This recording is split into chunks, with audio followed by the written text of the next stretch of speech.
Welcome to our channel ಇಂದು devotional practice. ತಿರುಪತಿಯಲ್ಲಿರುವ ಶ್ರೀ ಲಕ್ಷ್ಮೀ ವೆಂಕಟೇಶ್ವರ ಸ್ವಾಮಿಗೆ ಅಂದರೆ ತಿಮ್ಮಪ್ಪನಿಗೆ ಗೋವಿಂದ ಗೋವಿಂದ ಅಂತೀವಿ. ಅದರ ಅರ್ಥವೇನು? ತಿಮ್ಮಪ್ಪನಿಗೆ ಗೋವಿಂದ ಗೋವಿಂದ ಎನ್ನುವ ಹೆಸರು ಹೇಗೆ ಬಂತು?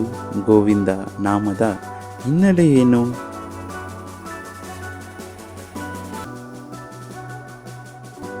ಇದರ ಬಗ್ಗೆ ನಿಮಗೊಂದು ಚಿಕ್ಕ ಕತೆ ಹೇಳುತ್ತೇನೆ, ದಯವಿಟ್ಟು ಕೇಳಿ.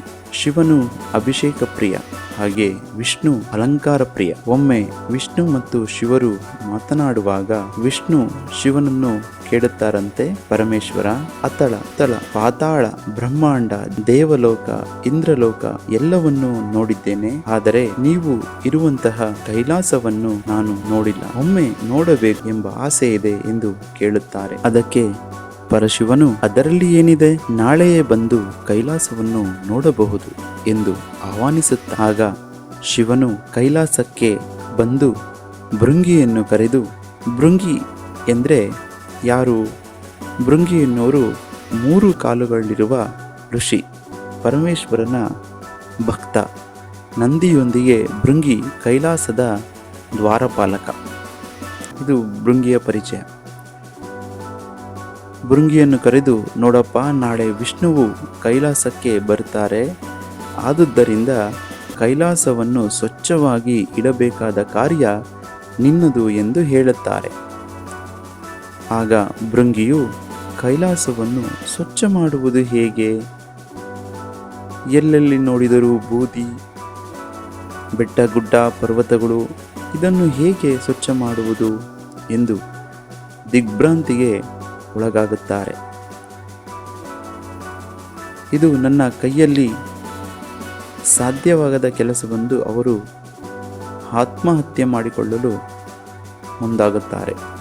ಆಗ ಗೋಮಾತೆ ಕಾಮಧೇನು ಸಗಣಿಯನ್ನು ಹಾಕಿ ಹೋಗುವುದನ್ನು ಕಾಣುತ್ತಾರೆ. ಇದನ್ನು ನೋಡಿದ ಅವರಿಗೆ ಒಂದು ಆಲೋಚನೆ ಬರುತ್ತದೆ. ಕೈಲಾಸದಲ್ಲಿ ಇರುವಂತಹ ಹೆಣ್ಣು ಮಕ್ಕಳನ್ನು ಕರೆದು ಈ ಎಲ್ಲ ಗೋವುಗಳಿಂದ ಸಗಣಿಯನ್ನು ಶೇಖರಿಸಿ ಕೈಲಾಸವನ್ನು ಸಾರಿಸಿ ಗುಡಿಸಿ ರಂಗೋಲಿಯಿಂದ ಅಲಂಕರಿಸಿ ಹೆಬ್ಬಾಗಿಲಿನಲ್ಲಿ ತಳಿರು ತೋರಣದಿಂದ ಸಿಂಗಾರಗೊಳಿಸಲು ಹೇಳುತ್ತಾರೆ.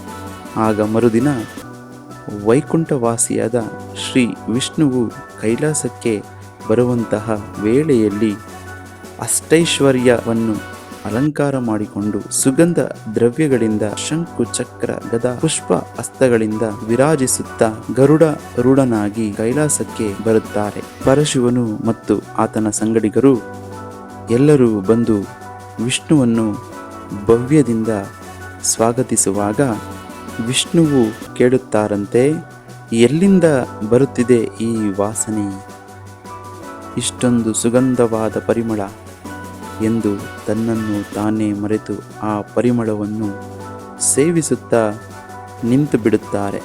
ಆಗ ಪರಶಿವನು ಭೃಂಗಿಯನ್ನು ಕರೆದು ಇದರ ವಿಚಾರವೇನೆಂದು ಕೇಳಿದಾಗ ಭೃಂಗಿಯು ಗೋವಿಂದ, ಗೋವು ಎಂದರೆ ಹಸು, ವಿಂದ ಎಂದರೆ ಸಂಸ್ಕೃತದಲ್ಲಿ ಸಗಣಿ ಎಂದು ಅರ್ಥ.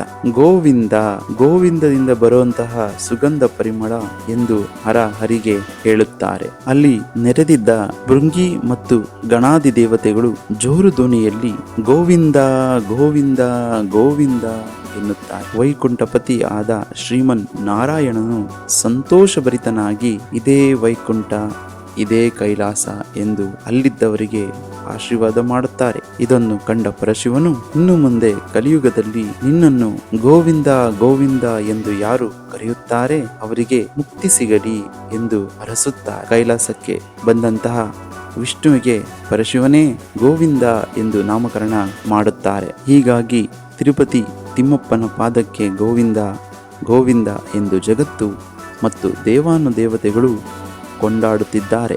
ಶ್ರೀ ಲಕ್ಷ್ಮೀ ವೆಂಕಟೇಶ್ವರ ಸ್ವಾಮಿ ಪಾದ ಗೋವಿಂದ ಗೋವಿಂದ, ಪದ್ಮಾವತಿ ಶ್ರೀನಿವಾಸ ಸ್ವಾಮಿ ಪಾದ ಗೋವಿಂದ ಗೋವಿಂದ, ಗೋವಿಂದ ಅನ್ನೋರಿಗೆಲ್ಲ ಕಾಪಾಡು ಗೋವಿಂದ ಗೋವಿಂದ. ಹರಿ ಗೋವಿಂದ ಗೋವಿಂದ ನಾರಾಯಣ. ಇದು ಗೋವಿಂದ ನಾಮದ ಹಿನ್ನೆಲೆ. ಎಲ್ಲರೂ ಗೋವಿಂದ ಗೋವಿಂದ ಎಂದು ಕಾಮೆಂಟ್ ಮಾಡಿ, ಭಗವಂತನ ನಾಮ ಉಚ್ಚಾರಣೆ ಮಾಡಿ. ಗೋವಿಂದನ ಆಶೀರ್ವಾದ ಸದಾ ಇರಲಿ. Thanks for watching. ಲೈಕ್ ಮಾಡಿ, ಶೇರ್ ಮಾಡಿ, ಸಬ್ಸ್ಕ್ರೈಬ್ ಆಗಿ. ಧನ್ಯವಾದಗಳು.